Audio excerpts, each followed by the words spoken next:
Ford's pardon that followed him forever. He knew the words would end a chapter. He also knew they would begin another he could never escape.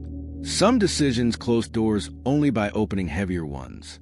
To understand Gerald Ford's presidency, we must begin with an act meant to heal rather than govern, because Ford did not inherit a country hungry for ambition. He inherited one exhausted by scandal. Trust was broken, institutions were shaken, and the presidency itself felt fragile. Ford had never sought the office. He was chosen for steadiness, not vision, for reliability, not transformation.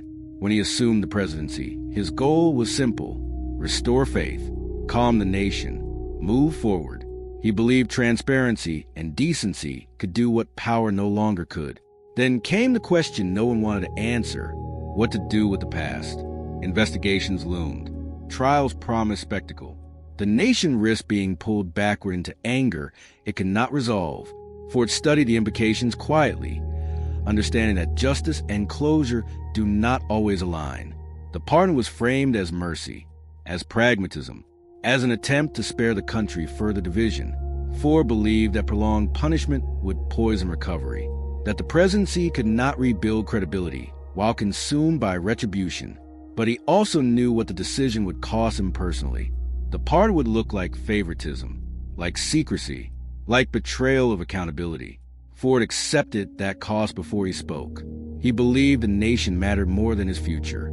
This was the beginning of Ford's defining conflict, a president who used power not to advance himself, but to absorb damage meant for country. He chose closure over popularity, stability over approval. The words were spoken, the pardon was issued, and from that moment on, Ford's presidency would never be judged separately from that single act. The decision followed him everywhere. Long after the crisis, it was meant to end. The backlash arrived immediately and without mercy. Healing, it turned out, looked indistinguishable from betrayal. Public trust did not recover as Ford hoped. It fractured further. Polls collapsed. Supporters questioned his judgment. Critics accused him of protecting power rather than principle. The very act meant to close wounds reopened them in full view. Ford watched this unfold with quiet resignation. He did not retreat from the decision. He explained it again and again, using the same language: national interest, exhaustion, the need to move on. But repetition did not soften perception.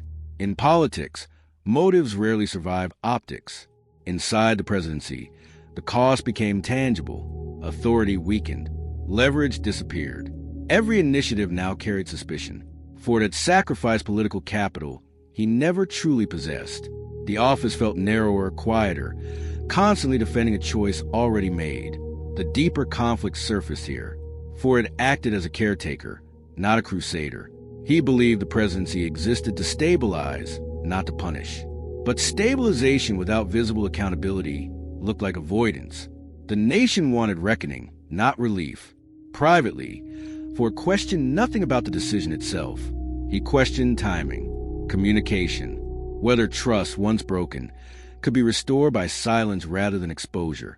The presidency had demanded judgment without consensus, and he had given it. As investigations faded, something else lingered. Doubt, not about guilt, but about fairness. The pardon removed resolution as well as punishment. The story ended without a verdict, and unfinished stories breed resentment. This was the early conflict of Ford's presidency. A leader who absorbed blame meant for history. A decision made to protect institutions that instead followed him like a shadow. The pardon had ended one crisis. It had created another, and Ford was now governing inside it. The conflict deepened as time refused to soften the decision. The pardon did not fade. It hardened. As Ford tried to govern, the presidency felt permanently tethered to the past. Every policy announcement was filtered through suspicion. Every appeal to trust reopened the same question: why him? Why then? Why without judgment? The pardon had become the lens through which all authority was viewed. Ford discovered that moral explanations do not neutralize political damage. His sincerity was visible, his steadiness undeniable. Yet the nation struggled to separate healing from avoidance.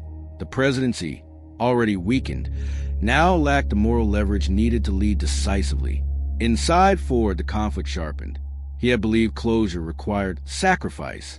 He had not anticipated how enduring that sacrifice would be. The decision meant to protect the office had instead fused his identity to it. Ford could not step beyond the pardon, no matter how carefully he governed.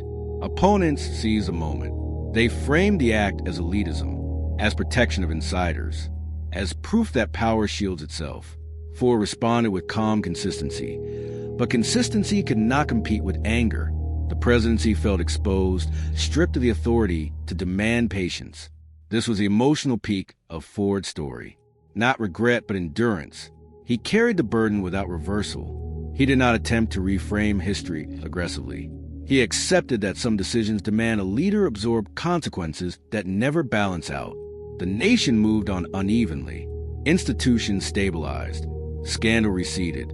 But Ford's standing did not recover. The price of choosing unity over accountability had been set, and it would not be renegotiated.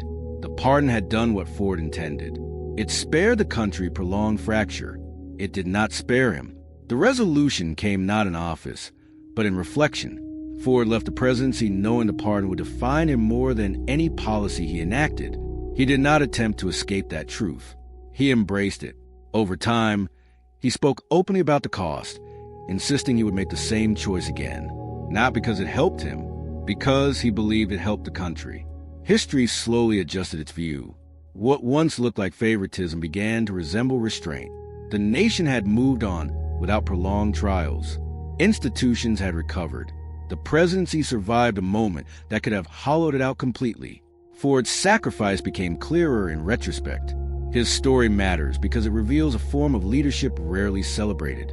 The willingness to absorb blame to protect stability. The courage to act knowing gratitude may never arrive. Ford demonstrated that some decisions are not meant to be popular. They are meant to be final. The pardon followed him forever, but so did the integrity behind it. He accepted that leadership sometimes requires becoming the vessel for anger so others can move forward. Not all legacies are built through achievement. Some are built through endurance. Ford endured, and the presidency, because of it, endured too. What Ford's pardon story also reveals is something about the asymmetry between the moment of decision and the moment of judgment. Decisions are made in a specific context, with specific information, specific pressures, a specific understanding of what the alternatives would cost. Ford made his decision in the context of a nation exhausted by scandal, an institution damaged by betrayal, and a presidency that had barely survived the crisis that preceded him. In that context, the argument for closure was not weak. It was serious. A prolonged trial. Years of attention fixed on punishment rather than governance. A presidency consumed by the past at exactly the moment it needed to build the future. Ford weighed these costs. He concluded that closure served the national interest more than accountability served it. Reasonable people can disagree with that conclusion, but it was not an unreasonable conclusion, given the context in which it was reached. The problem is that judgments about decisions are not made in the context in which the decisions were made. They are made in the context of their consequences. And the consequences of the pardon unfolded in a very different context from the one in which it was issued. The context of its consequences was a public that saw preferential treatment, that saw one standard for the powerful and another for everyone else, that saw closure where they had wanted accountability, that saw what looked like a system protecting itself rather than healing the nation. In that context, the pardon looked like exactly what its critics said it was. And no amount of explanation from Ford about his original reasoning could fully close the gap between the context of the decision and the context of its reception. This is a permanent difficulty of leadership in highly visible positions. You decide in one context, you are judged in another, and the gap between them is not bridged by sincerity or consistency, only by outcomes that eventually vindicate the judgment made. History did move toward partial vindication. The nation did stabilize. Institutions did recover. But vindicating judgments rarely repair the political damage done in the interim. Ford understood this. He accepted it with steadiness that, in retrospect, looks like its own form of courage, not the courage of the audacious act. The courage of the man who absorbs permanent damage to protect something larger than his own standing. That form of courage is undervalued in political life. It rarely wins elections, but it occasionally saves institutions. And institutions, when they survive, eventually find language for what saved them, even when the person who saved them has already left. Not all legacies are built through achievement.